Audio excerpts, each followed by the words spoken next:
This is Glenn Enriquez, and we're doing another episode of Talking Classic Cars. And today's kind of a special day because, usually we have a lot of vintage cars, but we're taking a big leap right up to the present day. And we're going to be talking about Jim Ferraro's brand new 720S Mclaren. It is just breathtaking. If you've walked a lot at the show, you'll have seen it.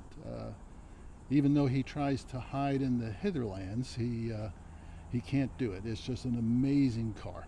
So, Jim, welcome. Thank you. I appreciate you taking the time to chat with us. Absolutely.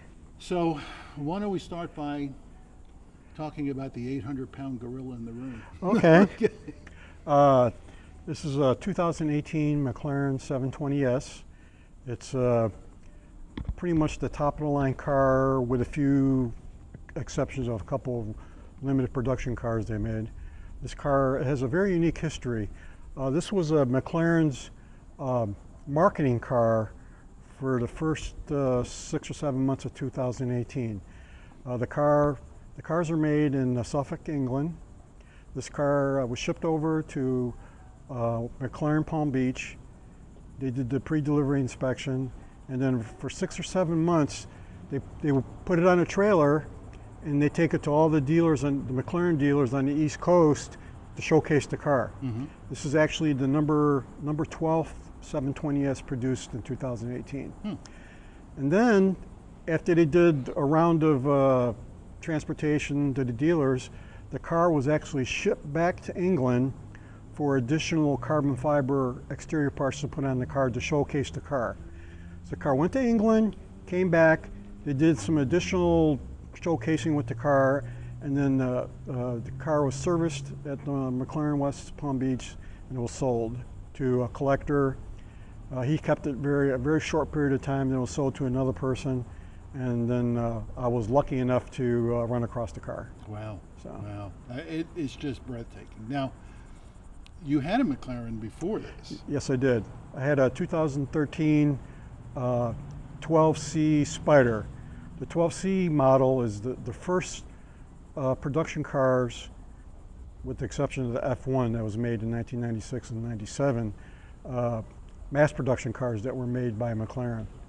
So the lineage is the 12C, 650S, 720S, and then they made what they call that's their Super Series, and their GT Series are their 570 and the 570 GT. Well, I went on the site the other day just to kind of prep for this, and I was stunned by how many different variants they have, Yeah. Because I was trying to figure out what model does he have. Yeah. Well, it kind of looks like that. So anyway, it's interesting to actually figure out what it is. Now, this car has more horsepower and is quicker than your old car, correct? Yes. Okay. Yeah. So 0 to 60? 2.8 seconds. Wow. Quarter mile under 10. Wow. I've seen. I haven't had it on the drag strip. I'm not a drag strip guy, but I do put it on the road course. Mm-hmm. I've seen several of them turning 9.8, 9.9 in a quarter mile. Holy smokes. So they're very, very quick, very powerful car. Yeah, that'll give you a nosebleed. Yeah. And how many horsepower does it have? 710 horsepower, 568 foot-pounds of torque. Bi-turbo? Twin turbo, 4-liter V8, 7-speed dual clutch transmission. Wow. And it must be balanced amazingly. Yes, it is. It's a very neutral car when you're on the track because of the rear engine, or mid-engine actually, and it's versus a front engine car. I have a lot of experience with Corvettes on the track, and Vipers, and almost every kind of exotic, and the mid-engine cars are very stable on the track under severe conditions, because the weight is lower in the car and it's not over the front wheels, so you don't get a push understeer or a lot of oversteer when the car's at the limit. Mm-hmm. Mm-hmm. I read something in one of my Porsche books when I fancied myself as a driver that tires can only do one thing at a time. That's absolutely true. So does the mid-engine help with that equation? Yes, yes, very much. But you have a limit. You know, if you even if you exceed the limit, even with an excellent sports car like this, you can overwhelm the rear tires if you're real heavy on the throttle coming out of the corners. So you got to be gentle, a little gentle with the car coming out of the corners. So she'll snap on you? Is that what happens? You'll get a little, you won't snap, but you'll get a little push. You Okay. get a little swing out of the rear, and then the stability control will normally catch it. It has the McLarens have what they call a brake steer. When you go around the corner, the inside wheel, the brake on the inside wheel will activate very lightly to help rotate the car. Now, when you race competitively, is that something you need to disable, or is that No. just you've got it? No, well, it's not a race. It's a track day. I'm an instructor, so I teach people how to drive their Corvettes, Porsches, exotics on all the racetracks in the Southeast. And normally, I don't allow them to disable any of the safety functions. Okay, all right. How'd you get into instructing? Well, I've been doing this for about 15 years. I used to race motorcycles, CCS, amateur, and after crashing a couple times, I wasn't very young. I was probably in my mid-40s.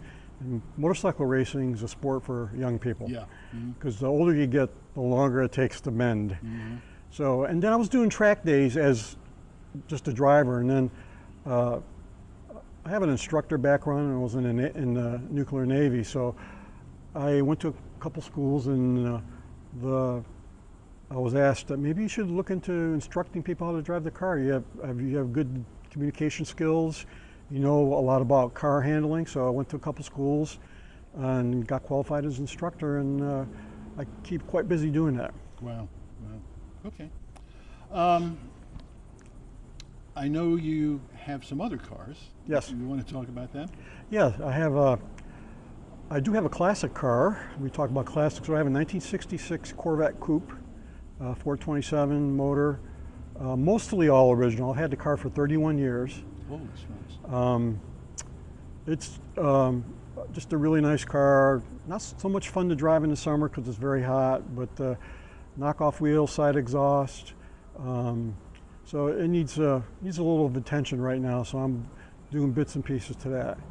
And then I have another unique story. I have a 2008 Audi R8 that I bought from a collector 3 years ago. And the reason why I bought the car, because it has a fairly rare 6-speed manual gated transmission and the 4.2 liter V8, which neither of those are made anymore. Audi quit making the manual transmission and the V8 in 2015, but even between 2015 and 2008, the manual transmissions were very hard to find because nobody really wanted them. And of course nowadays, almost all the high-end sports cars, or all the high-end sports cars, are 7-speed dual clutch or 8-speed dual clutch transmissions, and you can't get a manual transmission anymore. Now, I've seen that car, folks. It's another stunner. You know, just when you think, well, okay, he's a one-trick pony. No, he's got a couple of good-looking ponies. Okay, so you obviously have had many cars over the years. Yes, yes. Are there any that got away that you wish you still had? Plenty. Plenty that got away. I campaigned the 2009 Dodge Viper ACR on the track.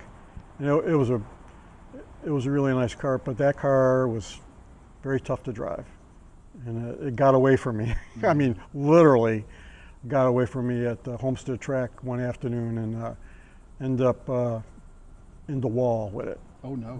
Yeah, that was hurt? total. Were Didn't you get hurt? hurt. Nope, didn't get hurt. You know, I'm belted in, 4-point belt, helmet, but it totaled the car. So again, it's just one of those things that I knew the car like the back of my hand. I had it for 2 years, tracked it once, twice a month for 2 years. Coming out of turn 6, I'm always flat on the gas in third gear. I did that in the second session in the afternoon, and it snapped oversteer. Mm. And once it does that, That was the end of that story. the end of that story. Yeah. Okay.